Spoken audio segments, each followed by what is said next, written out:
The European Parliament on Thursday postponed a vote on new car pollution limits that could have killed a compromise agreed by EU members, as politicians argue over whether to seek tougher limits despite the delays that would entail. With strong political momentum for stricter emission limits after the Volkswagen scandal, the Assembly had been due to vote next week on a parliamentary proposal to reject a compromise agreed by representatives of the 28 European Union nations in October. The vote pits lawmakers, who side with automakers pushing for the compromise proposal to be adopted now, against environmentalists seeking tougher rules. The diluted deal would allow cars to carry on emitting more than twice official limits on nitrogen oxide, NOx, emissions, blamed for premature death and respiratory diseases.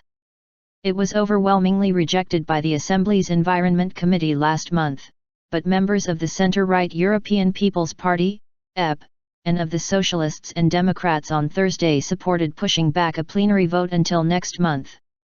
The EP, the biggest political group, argued that rejecting the draft law would delay changes to old limits while a new proposal is thrashed out and the automotive industry would lack certainty to make business adjustments and invest in cleaner technology. Politicians said they want the time to come up with an alternative proposal for future legislation on emissions. "We are negotiating informally with the Commission and we want something substantial in our hands at the end of the day if we vote against the objection," said German socialist Matthias Groot. Green politicians criticized the delay, calling it a ploy to derail efforts to toughen up rules, which were watered down last year after many of the 28 member states demanded leeway to protect their car industries. "The clear intention is to prevent this fundamentally flawed driving emissions test procedure from being rejected," said Rebecca Harms, CO head of the Green Group. "This may be in the interest of some laggards in the car industry, but it is clearly not in the interest of Europe's citizens." Revelations by Volkswagen in September that it had installed software in diesel vehicles to deceive US regulators created a political firestorm in Europe where half of vehicles are diesel.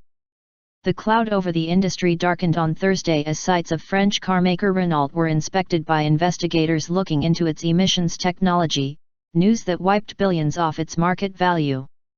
The current EU proposal aims to close the gap between vehicles' emissions tests and real road conditions from 2017 to curb toxic discharges that have surged to more than 7 times their European limits. After 2020, it would still allow a 50% overshoot above the legal ceiling for nitrogen oxide readings of 80 mg/km. If Parliament rejects the proposal, it could mean a delay of around 2 years while the EU executive drafts a new one. The full EU Assembly, which can take or leave the draft law by national governments, is now expected to vote in the first week of February. "Nobody wants to slow down the whole process," Dutch liberal politician Gerben-Jan Gerbrandy said.